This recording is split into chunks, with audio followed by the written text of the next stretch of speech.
Hey, it's Youth in Action.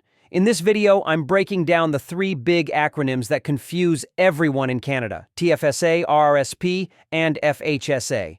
I'm not going to drown you in legal jargon. I'm going to talk through how I think about each account, how they fit into my life, and how you can decide where your next dollar should go. Let's cut the noise and get straight into it. When I first heard TFSA and RRSP, I thought they were investments themselves. They're not. They're more like containers or buckets where you put investments. The investments are things like ETFs, index funds, stocks, bonds, and so on. The account just decides how your money is taxed. Here's how I think about each one. 1. TFSA, my freedom account. The tax-free savings account is my go-to. I think of it as my freedom account. I put after-tax money into it. Inside it, I buy investments, usually broad market ETFs. If those investments grow, I don't pay tax on the gains as long as I follow the rules. Key mindset points. Once money goes into my TFSA and gets invested, I treat it like it's not coming back for a long time. I avoid using it like a regular savings account. I'm not pulling money out every few months. That defeats the compounding effect. When I do take money out in the future, it's tax-free, which is powerful. The government sets a contribution limit that changes over time, and unused room carries forward. I always check my contribution room through the CRA system before dumping money in. I don't guess. For me, the TFSA is where I build long-term, flexible wealth. Money I might use to buy a business, to semi-retire earlier, or just to have options later in life. 2. RRSP, my retirement and tax strategy account. The registered retirement savings plan is different. Money I put into an RRSP can reduce my taxable income in the year I contribute. That's huge if I'm in a higher tax bracket. The trade-off: when I take that money out later in life, it gets taxed as income. Here's how I frame it mentally. If my income is low right now, the RRSP is less attractive because the tax break isn't that huge. As my income rises, the RRSP starts to matter more. It becomes a way to defer taxes, pay less tax now, more later when I might be in a lower bracket in retirement.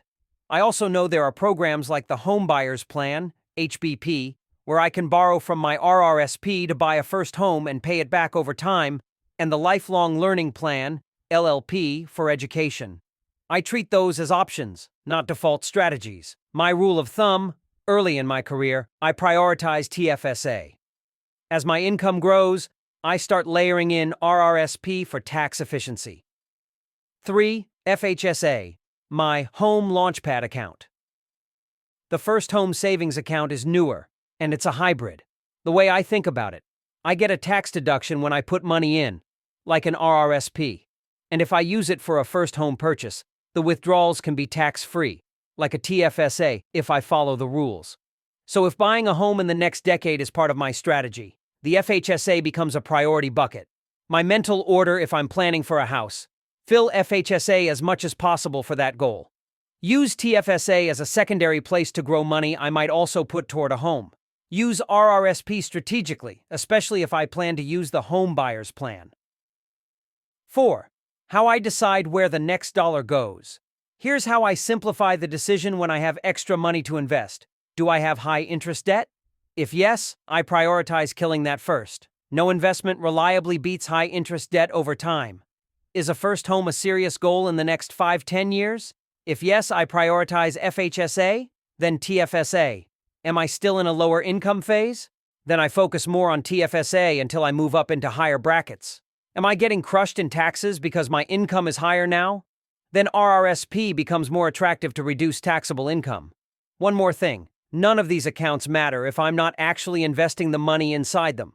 Putting cash in a TFSA and just letting it sit as cash is technically allowed, but I'm wasting its potential. When money hits my TFSA, my default action is move it into my chosen ETF or index fund and let it ride for years. Same with RRSP and FHSA. That's the breakdown. To recap how I think: TFSA, freedom account, tax-free growth, very flexible. RRSP, retirement and tax strategy account, stronger when income is higher. FHSA, home launchpad account if I want to buy a first home. Don't just memorize the acronyms. Understand the role each one plays in your strategy. If this cleared things up, like the video, subscribe to Youth in Action and drop a comment. Which account are you going to prioritize this year? TFSA, RRSP, or FHSA? And why? You're not just saving. You're designing your future balance sheet. See you in the next episode.